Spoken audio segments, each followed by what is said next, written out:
Certo? Então, pessoal, seguinte, a gente já tem 3 aulas de anestesia em obstetrícia no canal, né? Tem uma primeira que é de cardiomiopatia periparto, certo? Foi uma das primeiras aulas que a gente deu, gravou, aliás, que registrou. Aí tem uma de anestesia geral e obstetrícia que eu falo um geralzão.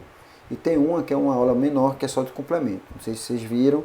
Baseado em não ficar repetindo muitos dados e literatura, eu vou fazer uma uma apresentação mais direcionada porque saiu mais recentemente, certo?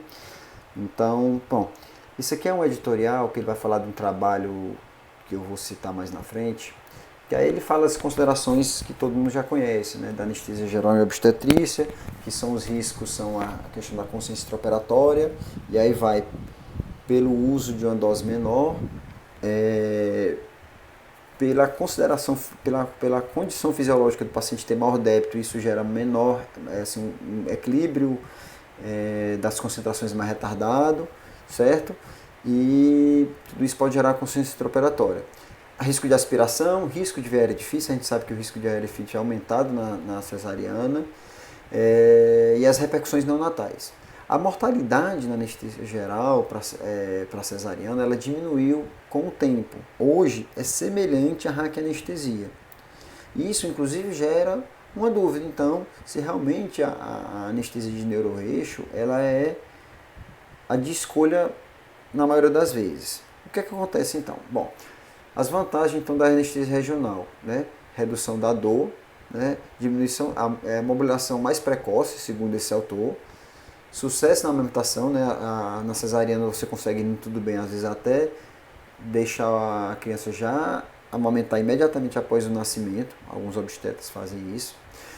Diminuição da depressão respiratória neonatal, né? Pelos fármacos sistêmicos, e melhor score APGAR. Mas essa questão dos scores APGAR, elas são questionáveis, porque vocês vão ver que os trabalhos falam muito do APGAR do primeiro minuto.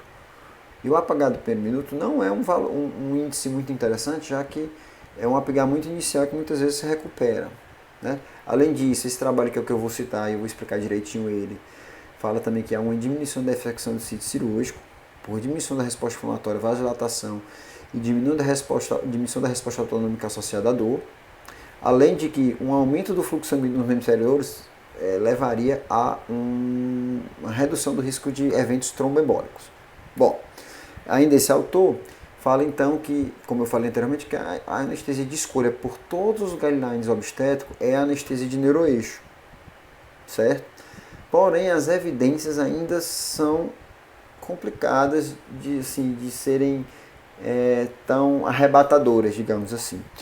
E a anestesia geral, os autores que trazem a anestesia geral como fator de morbidade para cesariana, muitas vezes não trazem consigo a discriminação quanto à indicação da anestesia geral. Geralmente o paciente que vai para anestesia geral, ele já tem alguma complicação a mais, e isso poderia gerar uma morbidade a mais, né? Então esse fator de confusão ele é muito frequente nos trabalhos.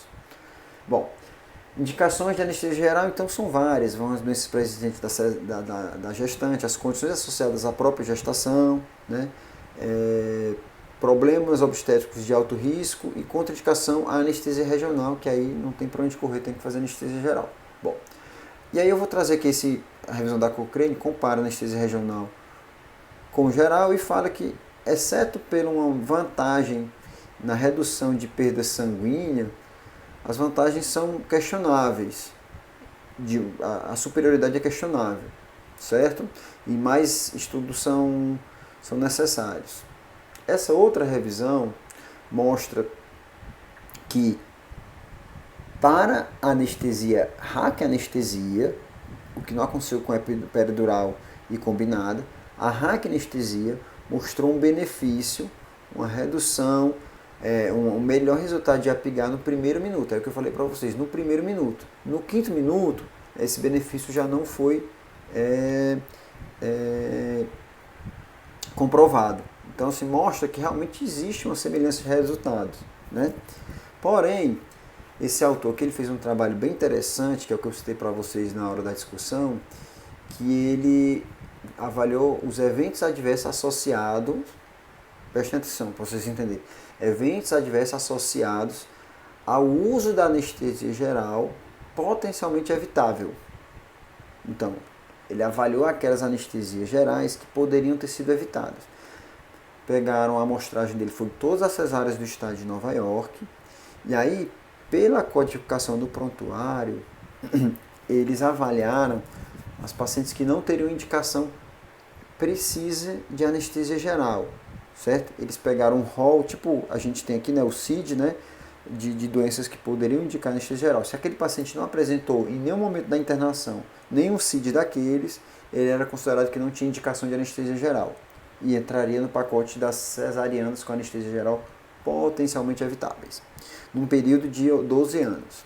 Bom, e aí eles avaliaram todos esses eventos: óbitos, parada cardíaca, complicações anestésicas e anestésicas mais simples, anestésicas graves, que vai choque, hipotensão importante na indução, infecção de sítio cirúrgico e evento tromboembólico. Foi o que eles conseguiram avaliar, porque foi um trabalho retrospectivo, certo? E aí, os dois vieses, as duas falhas desse trabalho é justamente ele ser retrospectivo e ser baseado em registro de prontuário. Então, realmente, um viés.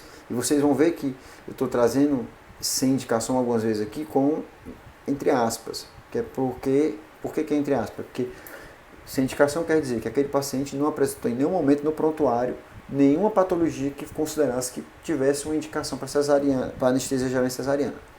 Então, mais de 800 mil cesarianas, né, das quais mais ou menos 400 mil tinha algum registro no prontuário de alguma patologia que levaria à indicação de cesariana, porém, tinham mais de 460 mil cesarianas que não tinham indicação de cesariana.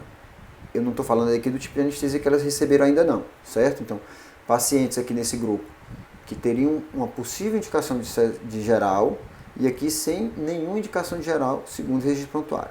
Bom, então acompanhe aqui para vocês entenderem a conformação dos resultados, certo? Então foram 60 mil cesarianas dentro desse N aqui de 800 mil, certo? Configurando 7% de um total, que é mais ou menos a média acho que a gente vê nos trabalhos, em torno de 5 a 7% de anestesia geral de todas as cesarianas. Bom, parem um pouquinho para vocês entenderem. Anestesia geral com indicação. Ou seja, o paciente submeteu a anestesia geral e tinha algum registro no prontuário dele que dizia que ele podia ser indicação de cesariana. Então, dessas 398 mil, 34 mil foram para anestesia geral, porém tinham indicação de cesariana. Tinham algum registro no prontuário com indicação de cesariana, por isso que eu botei entre aspas. Então, vejam que foi 8,6%. Agora, dessa amostra considerada aqui, certo? Dessa amostra considerada de 460 mil que não tinham nenhum registro no prontuário, que não tinham nenhuma patologia registrada, que pudesse dizer que tinha indicação de cesariana, dessas 5,7 fizeram anestesia geral, o que fala de 26 mil pacientes, mais de 26 mil pacientes. Bom, então eu estou falando aqui, considerando esses três números aqui, que 43,7% do total de cesariana não tinham nenhum registro no prontuário de nenhuma patologia que poderia sugerir uma indicação de cesariana. É uma quantidade alta de pacientes, né? Bom, e aí é claro que aquelas pacientes que em algum momento do prontuário tinham indicação de cesariana, é claro que eles poderiam ter mais complicações e foi o que aconteceu. Maior quantidade de óbitos, complicações graves, infecção de sítio cirúrgico e eventos tromboembólicos. Lembra quando eu falei anteriormente naquele slide lá, né? Aqui, ó. Que a maioria dos trabalhos não trazem uma discriminação da indicação da geral. Ou seja, aí o paciente que foi para geral, se já está mais complicado, é provável que ele apresente maior morbidade. Então, peraí que eu passei direto. Então, vamos agora falar das anestesias gerais das pacientes que não tinham indicação, certo? No prontuário. Então, foi 5,7% dessas pacientes se submeteram à anestesia geral. O restante foi com raquianestesia mesmo, anestesia neuroeixo. E aí esse resultado é que é o significativo. Então, não houve diferença de óbitos entre a anestesia geral e a regional, certo? Porém, houve um aumento de complicações anestésicas graves e menores e graves, certo? Aumento de infecção de sítio cirúrgico e aumento de eventos tromboembólicos. Então, assim, é um trabalho que, por mais que seja retrospectivo, baseado em informações de prontuário, mas é um N muito grande e meio que convence a gente de que realmente algumas anestesias gerais são evitáveis, digamos assim. Então, o que ele concluiu? Que a anestesia geral em cesariana, sem indicação entre aspas, porque é indicação de diagnóstico de prontuário, né, completou quase 44% de um total, ou seja, dá para a gente tentar diminuir essa quantidade de anestesia geral nesses casos. E aí, voltando para o nosso caso da sessão clínica, né? Então é um caso que foi unanimidade, que foi uma anestesia geral que podia ter sido evitada.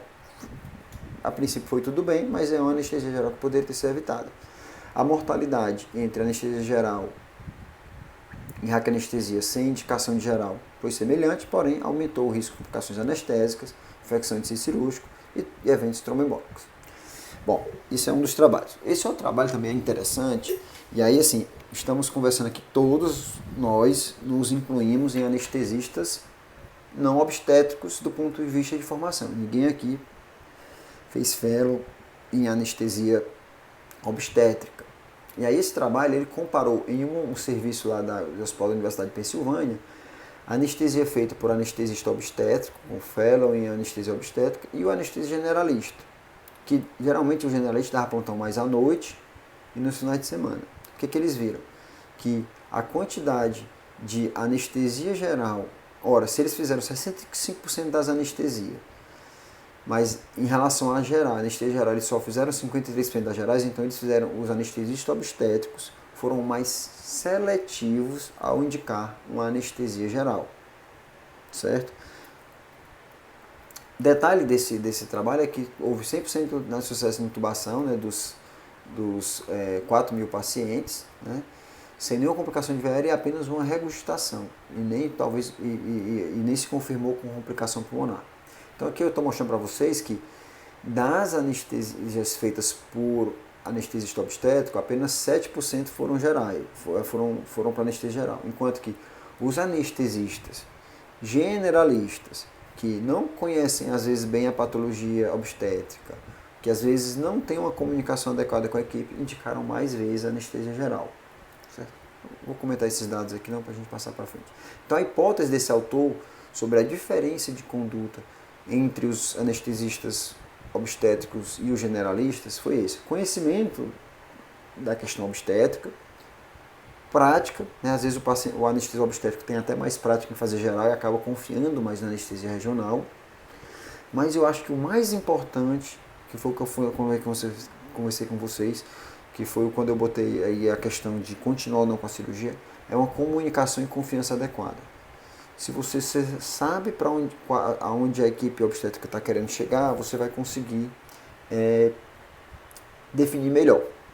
Então, a grande pergunta é: será que essa anestesia geral que eu estou indicando, ela pode ser evitada? Eu acho que isso é uma reflexão que tem que ficar.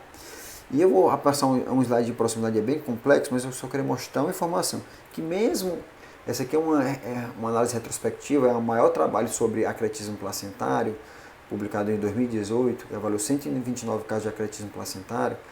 Mesmo nos casos de acretismo placentário, olha esse dado aqui, foram feitos desses aqui, 72 foram para esterectomia. Mesmo os que foram para esterectomia, apenas 21% precisaram de conversão para anestesia geral. A grande questão de fazer logo anestesia geral, no caso do acretismo placentário, isso aqui é só um parênteses que eu estou mostrando para vocês, e em outras situações obstétricas, é a questão da viária difícil, que ela tem que ser bem avaliada, porque às vezes realmente ela não segue muito aquela história de se pode fazer com regional, porque aí tem um binômio materno-fetal, certo?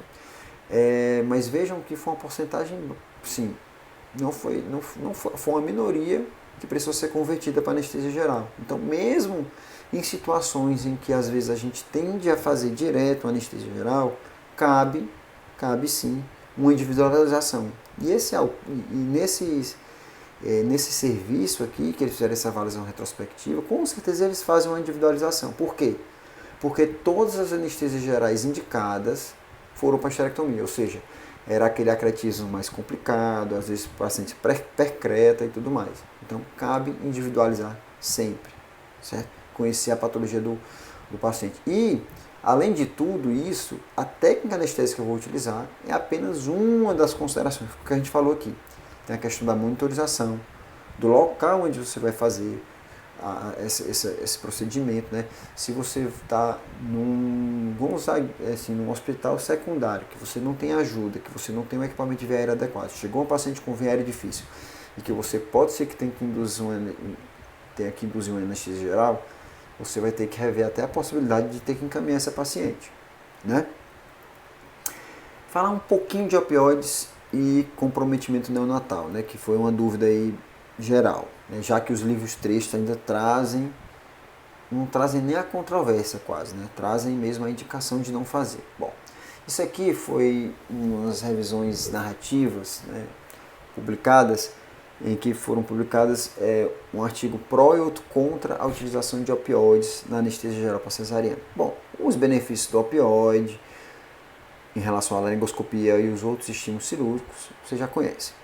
O grande questionamento do uso do opioide, o grande ponto que é interessante conhecer é que tem trabalho mostrando que o aumento de catecolaminas por estresse pode reduzir o fluxo placentário. Então, eu não vou fazer o opioide,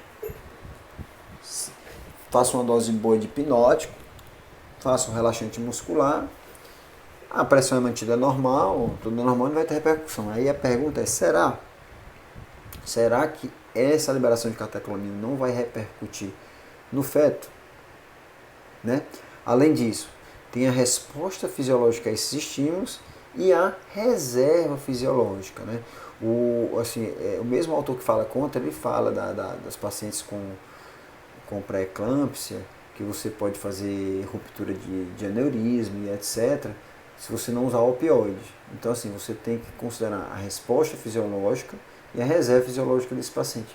E como foi muito bem considerado no caso da paciente que era cardiopata, né, principalmente em pacientes de cardiopatia. Um outro detalhe importante em se avaliar é a indicação da cesariana. Né? Se o sofrimento... porque assim, às vezes...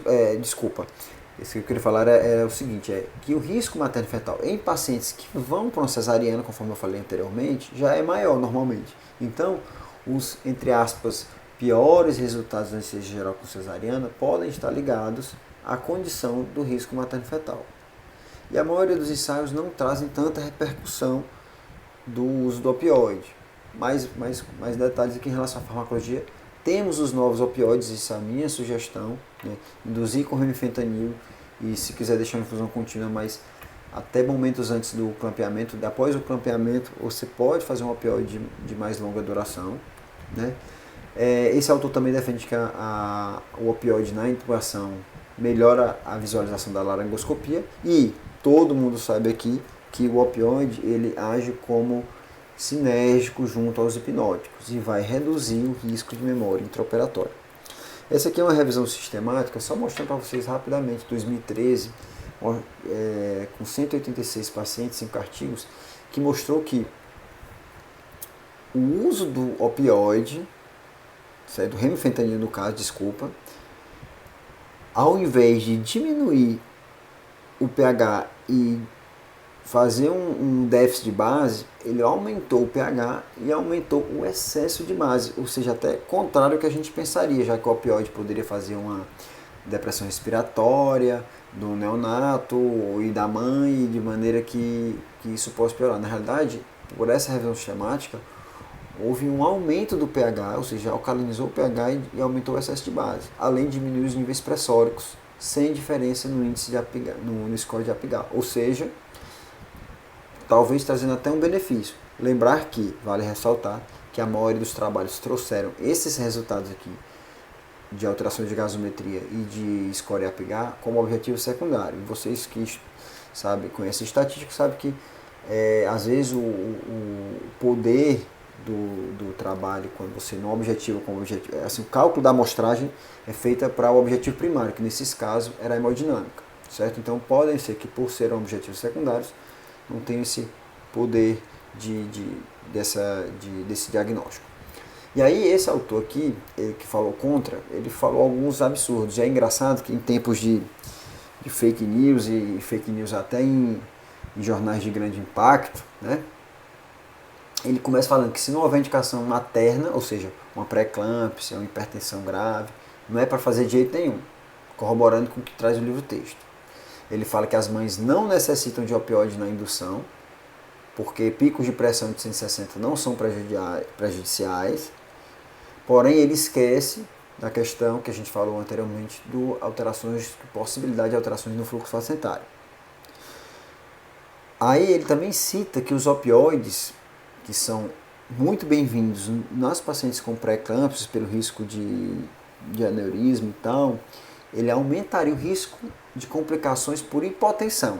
Aí nessas horas, quando um autor que está falando uma revisão fala uma coisa meio absurda para mim, eu faço questão de ir na referência. Na referência, o artigo que ele citou que aumentou o risco de hipotensão, ele considerou hipotensão para paciente que fez a menor pressão arterial foi 130 sistólica e 80 de pressão arterial diastólica. Então, é onde você vê que o próprio autor não deve ter nem visto direito a referência dele para ele usar isso como referência. Ou então ele é a favor mesmo de usar o opioide e não conseguiu o argumento. Né? E ele ainda cita 7 estudos que tiveram repercussão fetal. Só que olha como é que é as repercussões fetais desses estudos. Está só um aqui para vocês. Né? Efeito... do remifentanil, efeito neonatal do remifentanil. Eles citam, por exemplo, esse trabalho aqui, diz que houve um aumento da depressão respiratória. Olha o que é o aumento da depressão respiratória. Primeiro, não houve diferença do APGAR do 5º minuto, certo? É que a quantidade de neonatos que tiveram APGAR menor do que 7 não foi diferente, certo? Estatisticamente, certo? E olha o que é o aumento de depressão respiratória. O aumento de necessidade de estímulo tátil. Né? Não dá para considerar um trabalho desse. Né? Que fala que isso é aumento de depressão respiratória. Assim, você vai deixar de usar o opioide, com os benefícios que ele pode trazer para a mãe, porque vai aumentar a quantidade de tapinha nas costas que você vai dar no neonato. Não dá para a gente conhecer. Né? E aí, ele fala, como alguém citou na aula, acho que foi o Clerton, a possibilidade de usar alternativas aos opioides. O problema dessas alternativas é que assim, a gente não tem às vezes tanta familiaridade e a gente também não sabe os efeitos deletérios sobre o feto. Mas, para quem não quer usar opioide, se quiser usar uma dessas alternativas, é pelo menos uma chance de controlar melhor a hemodinâmica. E aí uma coisa que eu concordo totalmente, e aí aqui mais uma dica, eu falei da reflexão sobre se a indicação de geral era realmente necessária. Isso aqui é para ser uma realidade. Tem lugares, deve haver lugares que você não tem um neonatologista na sala ou que você não tem um cuidado neonatal muito otimizado. Então, o uso de opioides na anestesia geral é igual a cuidados neonatais assegurados, intensivos, porque é possível que a criança tenha uma depressão respiratória, que tem que ser entubada e que tem que ser feito medidas adequadas. Mas lembrando que a maioria dos efeitos são muito fugazes. Bom, era isso que eu tinha falado de opioide. Falar rapidamente de um artigozinho novo que saiu sobre via aérea em gestante. Desculpem, já tá acabando, tem mais uns 5 minutinhos de aula, tá bom? Então, manejo de via aérea. Saiu esse trabalho aqui já desse ano, certo? Por isso que eu fiz questão de fazer e citar, que é coisa muito nova. Que eles avaliaram pacientes com via aérea difícil antecipada. Oi, pode falar. Só uma dúvida, no trabalho ele cita que a Lido e o beta-bloco são seguros ou que também não sabe dos Não efeitos sabe. Não colaterais? sabe. Ele fala que o efeito sobre o feto não é conhecido. Podem perguntar, viu, pessoal? Se vocês tiverem alguma dúvida. Obrigada. Perfeito. Então foi. Eles avaliaram 158 casos em 136 publicações de via aérea antecipada. Eu vou falar rapidamente as recomendações iniciais dele, que é, primeiro, planejamento multidisciplinar. E aí eu falei para vocês, inclusão da paciente nessa decisão. certo? De maneira que ela entenda os riscos e os benefícios de cada coisa. Avaliar a equipe e equipamento disponível. Se você estiver numa situação, num hospital que você não tenha disponível equipamento de viária difícil, como é que você vai manejar esse caso? Considerar a cesariana fora de hora. E ele fala muito bem que não há receita de bolo e que 44 desses casos aqui foram para intubação acordada. Né? Então, assim, onde é que eu estou querendo chegar? Eu nunca fiz intubação acordada para cesariana, mas botar isso aí no rol de possibilidades. Bom, e aí ele sugere abordagem da gestante com via aérea difícil antecipada. Identificação, ele sugere um fluxo, né? Identificação dos pacientes de risco pelo serviço de obstetrícia, aí teria que ser um diálogo com o serviço de obstetrícia para a gente poder avaliar de maneira antecipada, né? Para a gente poder avaliar e planejar essa via aérea. Perguntar se é possível permitir o trabalho de parto, a gente vai ver essas considerações e como seria a abordagem da anestesia geral. Desculpem o slide, mas é porque é muito cheio, mas é o organogramazinho que eles botaram, eu fiz questão até de traduzir, certo? Então, ajuda de decisão 1. Tempo e modo do parto. Considerar se existe, eu vou falar rapidinho aqui para a gente no final ter um slide bem legal. Baixo risco, se tem baixo risco de necessidade de cesariana, ou seja, o paciente tem uma pelve testada, né? Se não há um risco maior de cesariana de urgência, se não há uma necessidade de anestesia geral, o paciente não tem nenhuma complicação, né, que vai dizer que vai para cesariana. Se o paciente não tem nenhuma complicação, que o manejo da via aérea tem que ser muito rápido, certo? Se tem equipamento disponível, se tem equipe profissional adequada, residente de anestesia com habilidade de via aérea difícil, preceptor com habilidade de via aérea difícil e disponibilidade de cirurgião para patologia de via aérea, você vai considerar a indução do trabalho de parto, para temporizar o parto, para que o parto aconteça em horário comercial, digamos assim, certo? E aí o manejo intraparto vai ser normal, com cuidados, só líquidos claros, profilaxia para broncoaspiração. Se você não tem essas coisas, se o paciente é de alto risco para cesariana, alto risco para necessidade de anestesia geral, você vai fazer uma cesariana eletiva e planejar a via aérea difícil, que você pode até tentar fazer uma anestesia regional, mas sabendo que pode ser necessário o manejo da via aérea desse paciente. Isso foi a primeira decisão, então, de como é que eu vou fazer o parto, né? Se eu vou induzir, ou se eu vou fazer cesárea eletiva, ou se eu vou deixar rolar o trabalho de parto. Bom, e aí é outra decisão, manejo seguro, abordagem da anestesia geral no paciente com via aérea difícil, né? Então, o manejo seguro da via aérea pode ser considerado após a indução, é aquela história que vocês já viram no meu slide diversas vezes, que é pensando se eu vou abolir ou não a ventilação desse paciente.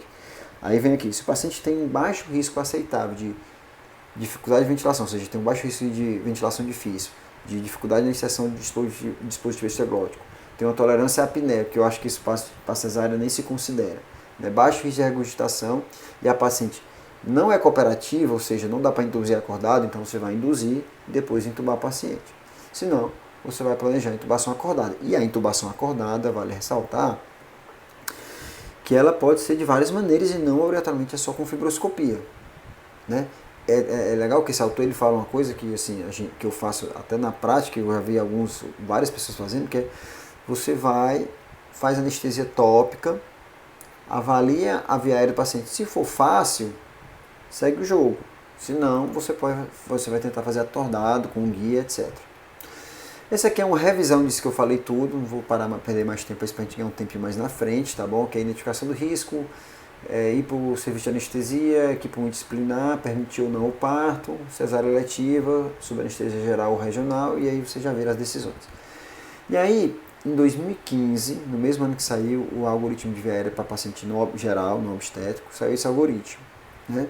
Ele traz basicamente 3 algoritmos, eu não vou falar os 3, vou falar o resumido dele, e um quarto que é o resumo de tudo. Eu vou citar esse quarto para a gente poder ir para os 2 últimos slides. Então, o algoritmo 1 é a segurança da anestesia geral. Você vai planejar aquela história da equipe multidisciplinar, conversar com a paciente, induzir em sequência rápida. Esse autor até defende, esses autores, que na realidade é um guideline feito por vários autores até defendem que na situação da indução em sequência rápida você faça ventilação com baixas pressões até para avaliar o risco de ventilação difícil, certo? E aí você vai para a laringoscopia 2 tentativas e uma terceira só se tiver um outro colega com um outro dispositivo.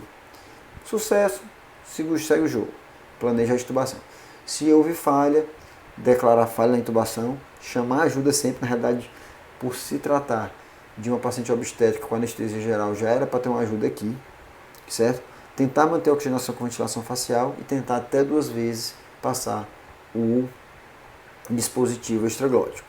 Se falha, situação de não intubo, não ventila é declarada, né? Excluir, isso aqui é importante, excluir laringoscopia e principalmente assegurar o bloqueio neuromuscular. Se você lá no comecinho fez a sua succinilcolina, certo? Nessa hora que provavelmente a succinilcolina já foi para o espaço, então você tem que garantir que está com bloqueio neuromuscular, para ter a certeza que ela não ventila sob máscara, certo? E aí você vai fazer a minha pergunta, é essencial continuar com a cirurgia? Se sim, proceder para a cirurgia. Se não, acordar. Mesmo nesse caso, com ventilação com máscara facial. Se você estiver ventilando com máscara facial e você não se sente apto para fazer uma crico, que é para estar, mas se você não sente, mas que tem uma pessoa que está vindo de outro setor para fazer a crico, então continua ventilando com máscara facial para poder fazer a cirurgia. E aí, nesse guideline, ele traz a seguinte frase. Eles fizeram uma pesquisa com entrevista, como a gente recebe até por e-mail aqui para responder, né? Aí responderam, a anestesia geral foi continuada após a falha na intubação na maioria dos casos de cesarianas eletivas, assim como naqueles de emergência, naqueles casos de emergência. Isso acontece na prática atual do Reino Unido, ou seja, foi o que eu tinha falado para o Daniel, né? Na hora que eu perguntei, eu botei, porque assim, é um questionamento que a gente tem que fazer, né? E se o que eu planejei não der certo, né? Tudo que eu planejei, né? A gente tem que considerar. E aí vem esse quadrozinho, esse quadro é grande e é assim, mas só para vocês entenderem essa decisão. Quando a gente está diante de um paciente não obstétrico, a decisão é muito mais fácil, né? E as dificuldades são menores, né? Nesse caso aqui, ele sugere essa tabela para você considerar os fatores a considerar, se você vai acordar a paciente ou prosseguir com a cesariana, né? E aí vai ser vários fatores, condição materna, condição fetal, anestesista, obesidade. Ele sugere essa tabela aqui como um guia e que você pode até adicionar outros fatores. Então, se você vai de um polo a outro, dentro de um espectro, né? Se o paciente está, por exemplo, a paciente tem um descolamento prenatal de placenta, está hipovolêmica, precisa da cirurgia, você vai prosseguir a cirurgia, nem que seja com máscara facial. Se não, você pensa em acordar. Condição fetal, e aí entra a comunicação também com o obstetra, né? Porque a gente às vezes não sabe como é que está a condição fetal tão bem e não é passado para a gente, né? Se o feto está com bradicardia sustentada, se você já fez a manobra de reanimação fetal intrauterina, que é a hidratação, até fazer cristalóide intrauterino, tem várias, otimizar a hemodinâmica da materna e tal. Se mesmo assim está sustentando bradicardia e sofrimento fetal, então você vai ter que prosseguir. Condição do anestesista. É um especialista que segura a onda, que sabe fazer um clique, ou não, o cara R1 que está pegando, se viu ali sozinho e você não vai conseguir progredir com a cirurgia nessa situação. É engraçado nesse questionamento aqui, teve uma vez que eu estava com dificuldade de fazer o bloqueio, ainda não tinha nem feito tentado fazer anestesia geral. Isso há alguns anos, quando eu estava plantando no Gonzaga de Messejana, teve uma obstetra que pediu, não, faz só um propofolzinho que eu tiro o menino bem rapidinho, né? Assim, eu ainda poderia passar para a anestesia geral, não tinha passado ainda, mas é claro que eu ia me preparar tudo para a anestesia geral se fosse o caso. Eu não lembro se eu consegui fazer o bloqueio ou não, eu acho que eu consegui, mas o fato é que, assim, às vezes você vai ter que segurar na máscara o paciente se você não conseguir entubar.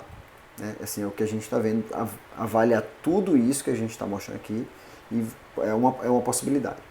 Paciente não é obesa, é normal, você vai prosseguir com a cirurgia, já que é uma cirurgia teoricamente mais fácil, mas a paciente obesa mórbida, super obesa, a cirurgia vai ser difícil, demorada, então você vai considerar acordar a paciente, né? Fatores cirúrgicos, né? Não tem nenhum fator cirúrgico, então a cirurgia é complicada, você não conseguiu entubar, é uma placenta percreta, mas que não está sangrando ainda, aí você vai segurar a onda para poder garantir uma via aérea. Risco de aspiração, né? Até foi falado pela lá a questão de passar ou não a sonda, né? Se o paciente está de jejum e tal, você consegue. Se não, se comeu um prato de panelada momentos antes da cirurgia, você vai considerar que o risco de aspiração é alto e você vai pensar em acordar a paciente. Bom, você escolheu anestesia geral, beleza, mas a possibilidade de anestesia regional, paciente usuário de anticoagulante, não pode suspender de jeito nenhum, tem que fazer a cirurgia, aí você vai prosseguir para a cirurgia.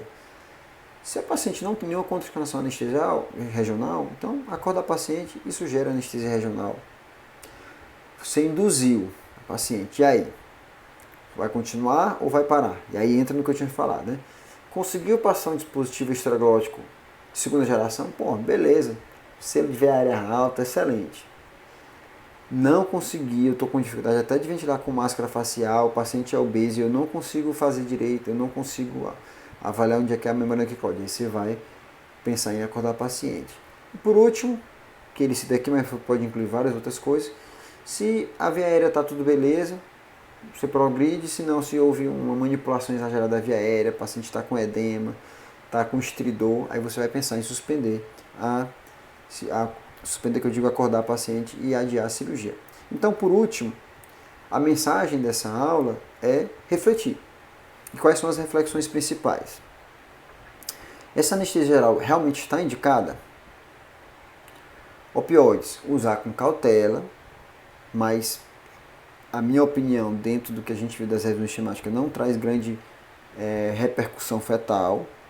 Então, usar, mas sempre ter um neonatologista na sala. E em relação à via aérea, definir a continuação da cesariana em caso de falha de intubação com o obstetra antes de intubar o paciente. Né? Considerar a intubação orotraqueal acordada e seguir as diretrizes.